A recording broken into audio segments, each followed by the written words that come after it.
sábado 29 de septiembre de 1934, en el cementerio del Poblenou, se iba a celebrar el funeral del capitán Eduardo Dalias Charter.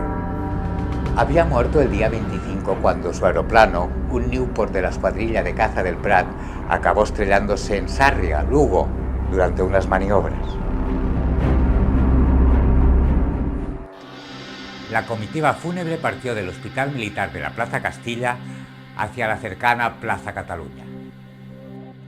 Muchos oficiales de la Aeronáutica Militar habían llegado a la ciudad para mostrar sus respetos al compañero fallecido.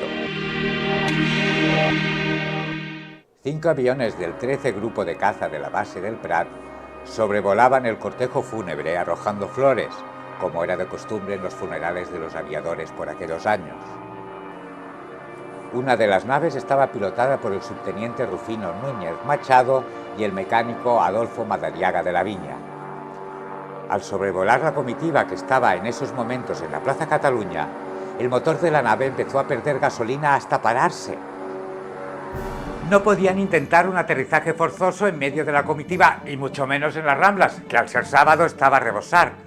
Fueron planeando con la intención de hacer un amerizaje de emergencia en las aguas del puerto. El Breguet 1297 sobrevolaba la parte alta del paseo, perdiendo altura hasta rozar las copas de los árboles.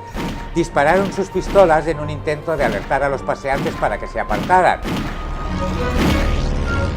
Finalmente chocaron contra una antena del Principal Palace, lo que hizo variar su trayectoria hasta estrellarse frente al teatro. Eran las 3:15 de la tarde. El impacto fue brutal. El motor se incendió y una de las alas salió despedida, hiriendo levemente a un transeúnte, Carlos Tallada. Los aviadores salvaron la vida de milagro. Algunos paseantes enseguida se brindaron para auxiliar a los pilotos heridos, mientras una gran masa humana miraba curiosa el insólito suceso.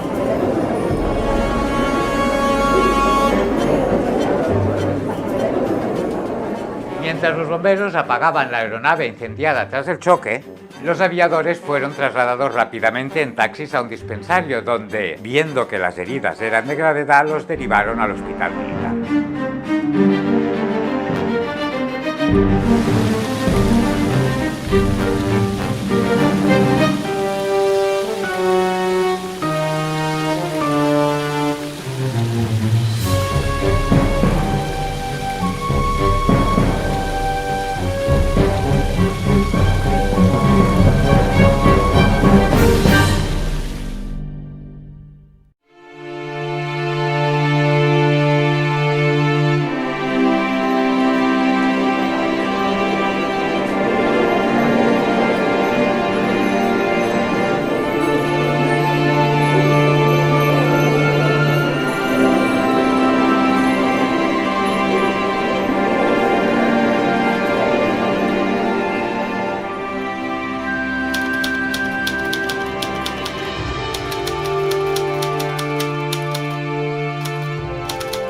El cabo Madariaga tenía múltiples contusiones, una gran herida en el ojo derecho, conmoción cerebral y visceral y varias vértebras rotas.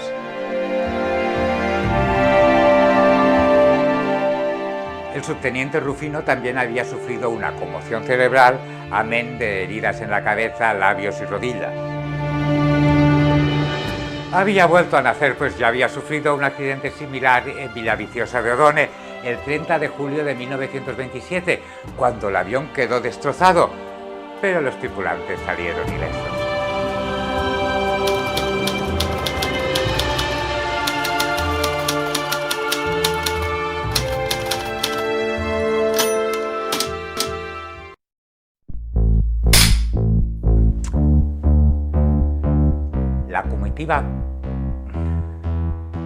La comitiva fúnebre partió del hospital militar.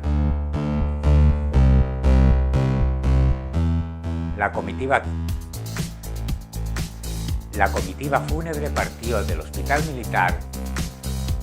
La comitiva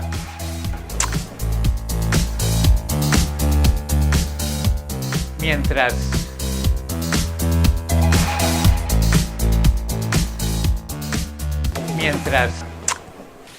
si quieres estar al día sobre nuestra serie, suscríbete a nuestro canal. También puedes contribuir al mantenimiento del canal con una mínima aportación, uniéndote como miembro. Verás los vídeos antes que nadie. No olvides clicar la campanita para que YouTube te recuerde cada viernes el estreno de un nuevo capítulo. También tenemos web y estamos presentes en Facebook e Instagram.